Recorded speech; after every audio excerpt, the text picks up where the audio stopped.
morning, Titans. Today is Friday, October 27th. I'm Thomas DiMercurio. And I'm Alexander Huddleston. On today's show, we will learn about an interesting after-school hobby, as well as catch up with the varsity football team. Sounds great. Let's get to today's news. Members from Link crews from all around the district met yesterday in the large gym.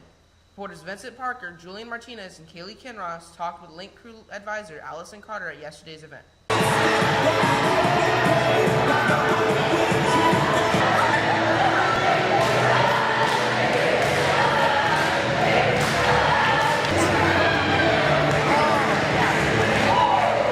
Today we're hosting a student Link conference, and what that is an opportunity for Link leaders all over Northern California and Nevada to get together and sort of be re-energized, talk about what's working in their program, get some ideas, and be motivated by a speaker that comes in who does these all over the nation. We're hosting 10 schools. It's about 300 other Link leaders. Link crew started about 8 years here at Antelope High School. Link means an opportunity for a better transition to high school. It's a chance for freshmen to be welcomed in by juniors and seniors, for juniors and seniors to have an opportunity to be leaders and positive role models in campus, and just a great way to show some kindness and compassion to kids coming in. Moving into high school can be pretty scary, and so it's a nice way for us to bridge that gap and say, not at Antelope. At Antelope, we welcome freshmen. 500 students were invited to Breaking Down the Walls last week, leaving others wondering what happens on the inside of the walls of the gym. Reporters Valentine Small and Tarandeep Desange caught up with students that attended the event. So my experience at Breaking Down the Walls was a really emotional experience because they kind of, like, for the first half, like, you get to know your group, you get to know the people around you, like, it was really happy, and then after the break, they do like this really emotional thing where you get on a line and they give you all these questions that you have to answer, and if it applies to you, you move into the center. It was really emotional because like best friends, some of my friends that went there, that I didn't know about their actual like home life, and it really kind of broke me down. And then same like flip, vice versa, friends that knew me didn't know all the way me. So after the thing, it opened my eyes to see more in people and not to treat them with disrespect, but to treat them with kindness. So I had the chance to go to Breaking Down the Walls Thursday. I got to have a lot of fun and games. I went to originally to go take photos for the yearbook, but then after like the second half happened, after lunch and everything, we got to get into the more serious topics, and that's when I realized like everything that everyone in my class goes through and stuff. And it's just a good opportunity for people at the school to realize that there's other people that are going through things, and we need to be more respectful to each other. The band competed at Del Oro on Saturday, bringing home first place in their division and seized other first place wins in auxiliary, percussion, high brass, and second place in field conductor. I was there. Here's the highlights.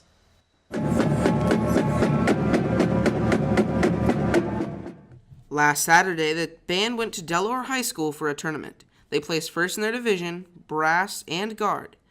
Also second in field conductor, putting them in 5th place overall. The theme of the show this year was Goodbye, telling a story about all the times we say goodbye in our lifetime.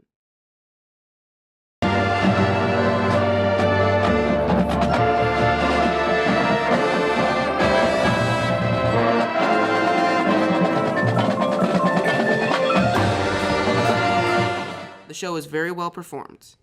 Alexander Huddleston, Channel 5 Titan TV News. It was kind of too short. We're so glad we got the chance to talk.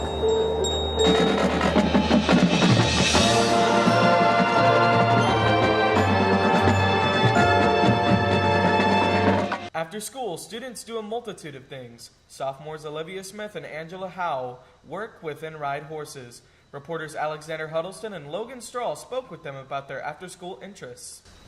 Every student does something after school. Some play video games, some sports, others instruments. After school, you can find students Angela Howe and Olivia Smith horse riding. The two got involved many years ago through friends and both found aspects of the sport to enjoy. My friend introduced me at church to vaulting, which is gymnastics on horseback, and then I realized I never learned how to actually ride a horse, so I came here. Well, the social aspect is really nice. You make a lot of friends here. It's not a super competitive barn, as you can tell. It's not. We're not a show barn, so we aren't all competing against each other, so that makes it a lot nicer. As well as I enjoy being around my horse and doing jumping and trails. The horse place, I got involved with Angela right behind me. I don't know, like when you come out here, it's like a big family, everybody knows everybody, and like everybody's supportive, and we don't do competitions. Like we do competitions, but like we always congratulate whoever won and whoever lost.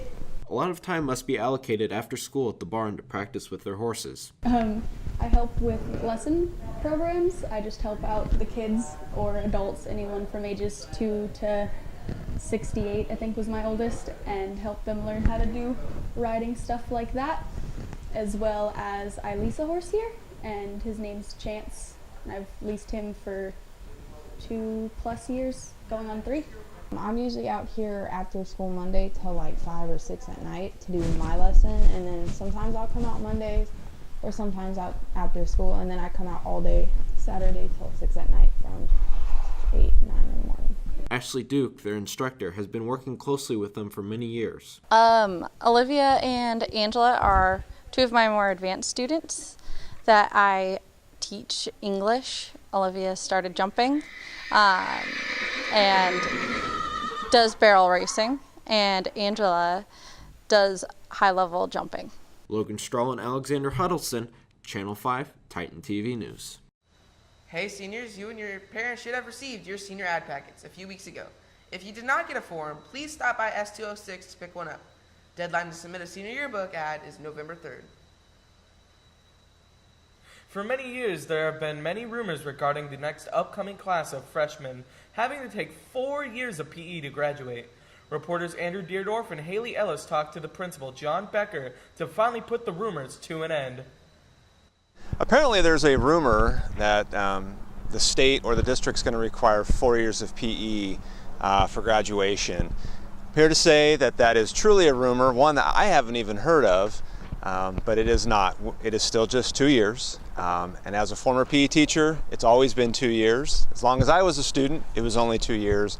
And as far as I know and aware of, it's only going to be the 2-year requirement to graduate. Although you should always be physically active, it's just a 2-year requirement. National Honor Society is holding its annual canned food drive. Donation boxes can be found in your first period. There will be a prize for the first period that raises the most food. You may have noticed donation bins in your first period class.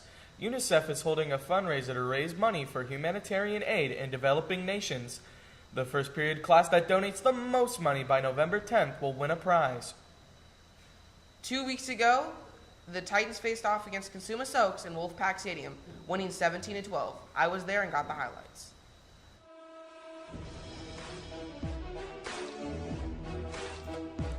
Last Friday, the Titans played an away game at Wolfpack Stadium in Consumma Oaks. The game was dedicated to breast cancer awareness. The Titans started off strong with a touchdown by junior Keith Brown, making it 7-6 Titans. The Titan defense showed up to stop the Wolfpack in their tracks with a sack by junior Carter Sullivan, then an interception by senior Gabe Thomas to finish the half.